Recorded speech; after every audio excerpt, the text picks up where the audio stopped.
Are you ready to go? I'm ready to go. This is your click, play, go and workout cardio edition. And we're going to start with a nice little warm-up and mobilization in V pose, downward facing dog to plank pose. But this is no ordinary V to plank pose. You're going to roll forward, mobilizing the spine and activating our core into plank.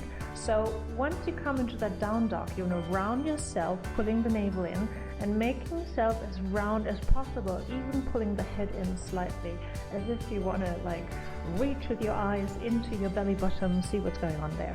Might be interesting. Very exciting. So once you push back, you have this nice little stretch for the calves and the hamstrings, so you can press through, and then you want to roll forward into that plank position, pulling the head forward to the shoulder, so still giving your shoulder space. And then come up into standing, keep your feet closer together because we need to balance on one leg, and then you want to lift one leg up, step sideways and then alternate. And you want to imagine that there is a little obstacle left and right where you have to step over. So you can either put the foot down next to you like at the side, or like I'm doing here, a little bit behind me if your hip opening allows that. Of course the hip is going to move a little bit. This is not like super straight exercise with the hips need to stay forward all the time. I merely want to grease the hip joint, warm the hip joint up, create a little bit of liquidity in that hip joint, greasing, make it nice and comfortable working out with these hips and mobilizing your hip joint. And this is nice and easy. No, don't be scared. Be scared of this one. No, I'm kidding. So we're going to run on the spot, pulling the knees up, and this exercise is called high knee for purpose because you bring the knees high up. So go for a run and pick these knees up. Try to pick the knees up hip height, at least in the beginning. They're going to drop anyhow, so at least in the beginning focus on bringing those knees up as much as possible, so when you rebound off the floor the knees want to fly up, and keep running as much as possible as you can. It's okay to make little pauses in between, like count for 3 seconds, 21, 22, 23, and have a breather, and then you go for it again. Bring those arms in. They want to move in a diagonal way, contralaterally, and they actually help you picking up because you get some momentum with this arm to help you lift yourself off the floor. Oh my God. Let's have a little bit of a breather down here with a variation of the downward facing dog into plank. This time we're going to just stay on one hand and reach to the opposite leg with the other hand. So right hand reaches to the left leg, and then the left hand reaches to the right leg. And you can touch whatever you can. It can be the thigh, the knee, the calf, the ankle, whatever you can reach. That's not so important. Important is that you're twisting a little bit in the spine and coming forward. So this is for the oblique muscles. Oblique are the lateral, diagonal abdominal muscles. And even if it's a bit hard, but try to do these rounding curves, like waving forward, rounding yourself, activating the core here. Yes, very nice. Stand back up. Here we go. Second round for the hip hurdles. Hurdle step. Greasing the hip joint. Come back up and go for it. And since this is the second time, you might want to take up the challenge and move these arms a bit. Arms, always super easy. They work in a contralateral way, so diagonally to the leg. So if the left leg is up, the right arm is forward. Left leg is up, right arm is forward. Right leg is up, left arm is forward. It's always the same way. If you're lunging, if you're running, whatever you do, if you're just lifting a knee up. And this allows your spine to rotate slightly. So the more you bring in one arm to the front, the more your spine is going to rotate. And a rotating, twisting spine is always happy. And here we go, second round, picking the knees up. This is high knee just for you to get those ankles prepped for jumping. Here we go. And this is on purpose that I'm doing this for you, because I do need your ankles, your knees your hips to be prepared for jumping, which is going to come later in this series of the Espresso workout cardio series. So I do need you to do these exercises so we can do all the fun stuff that's going to come later. And running on the spot is just one amazing thing to do. You can of course run outside, but I bet you don't have much space, which is why you choose this workout, because you can do it at home, you can do it in a hotel room, you can do it outdoors. If you don't have much space, all you need to do is stay on the spot and pick the knees up, which is great, amazing. I guess you feel your abs a little bit as well. Now we're gonna put something on top of it, which is a plank pose, and have a little bit of a breather here. Sometimes when a plank pose gets too much for me, I just wobble back and forward into either child position, which is knees on the floor, pushing the hips backwards, or downward facing dog, which is just pushing the hips down and up, which releases a little bit the abs. But if you can, hold this plank position for another 20-ish seconds, pulling the navel in, making sure you get lots of space for your neck, so the shoulders are far away from the ears. And imagine you having a little crown on the crown of your head, and this top of your head is pushing forward as much as you can. So you're lengthening your neck, putting a lot of length into your neck and shoulder girdle. Round number 2, we're going for forward lunges. Start with your feet hip width apart and then step forward, big step forward. Both toes are always pointing forwards. And you want to make a big step so that your knees are more or less both 90 degrees when you're in your lunge down position.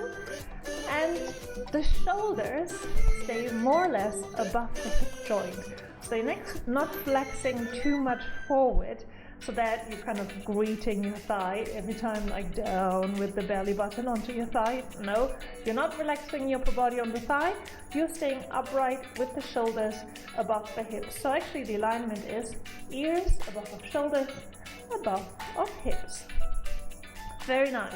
Think about the arms, contralaterally, diagonally, the arms forward. That always helps. Oh my god. This is one of my favorite exercises lately, the butt kicks, because they just feel good. I think they feel great. So I want to pick up those ankles and trying to kick out on butts and bring these shoes or barefoot to our hips. So you can actually try to kick your butt. Sometimes you need to play a little bit with the rotation of your legs. I'm doing this in a little bit of an out flare, which is an outwards rotation of the thighs, a little bit like a ballet dancer. This kind of allows me to get higher up, to get those feet higher up, and this is just more fun when they're flying up higher, right? Arms again, contralaterally. The momentum of the arm actually helps you to fly, so this jumping from one leg to the other is a bit easier. Okay, get a bit of a breather before we take the second round. So that is plank position, meaning your shoulders are above your hands, your wrists, with the ball of the index finger pushing into the ground. So you do want to have your hand flat on the ground and play a little bit with the weight. The weight can shift forward and backward, meaning that your sternum, your chest, comes a little bit on front, to the front of your wrists and not being too much behind. And this has an impact on the height of your hips, so they can be slightly lower than your shoulders, but your abs need to be engaged. Your core needs to come in. You need to pull your belly button in. Try to narrow your wrist and your hip points, both hip points pulling together. You ready for round number 2, forward lunges? It is the easier one. I like forward lunges. They're great. You can also do them backwards, but I just prefer the forward version because it's more natural. So stepping forwards, feet are hip width apart in the starting position, and then you simply step forward. You don't want to stay too much narrow, like on really tight rails. You do want to step out slightly. This will help you with balance. and will keep you going. So you can also, instead of just stepping forward, step a little bit to the side and to the other side. And this always helps you with these little variations to train different parts of your muscles. If we always stay in a straight line, there's some muscles and parts of our joints that we don't really use. So you do want to play with the movement, even if I show it very neat and pretty. And here we come for the butt kicks. Let's go 45 seconds of butt kicks. Let's jump it. So you do want to be quick on the floor, otherwise it's not going to work. Jump from one leg to the other, trying to lift those hips as high as possible. And I actually find this also quite hard for the arms. So look at my arms moving here. They do a pretty hard job there, running the same as the legs do. But this actually takes a little bit of weight off your legs, and you do need to jump less. If you want to try just to move the arms, you realize how much these arms can pull you up. And you might even just lift off the floor simply by raising the arms really quickly. So it does make a huge difference if you're using the arms or not. Oh, you did a good job. And we're right now into stretching, rewarding the bonus time of stretching the adductors, the inside of the thighs. And we're just taking our time here and trying to bend one knee, straightening the other. One leg is bent, one leg is straight. And you do want to bend as much as possible until you feel a little bit of a pull, a little slight pull tingling on the inside leg of the straight leg. Don't go too high, don't go too far, because you don't want to hurt yourself. And the attention here is on the inner heel. So the inner heel is the inside of your heel, and this part of your foot is slightly pressing more into the floor of the straight leg to give more attention to the adductor and lengthening the adductor even more. And this next one is just for breathing. We're doing some spinal rotation and relaxation. Rotation into one side, bringing one shoulder down into the middle and rotating the whole spine. You might want to go on a little bit of a lordosis, of a curve in the lower back, so picking your hips up slightly and then look over your shoulder and make a nice big rotation in your spine. So this is the last exercise we're doing in this episode. I hope you enjoyed it. If you have any requests or comments or exercises you would really like to do, or types of workout that you would really like to do, then let me know in the comments. Also, if there's anything else that I can do better. And I will promise to read all your comments and answer to them personally. So I hope you enjoyed it. Hope to see you soon. Subscribe if you haven't. And I'll see you all next time for episode number 3. Bye!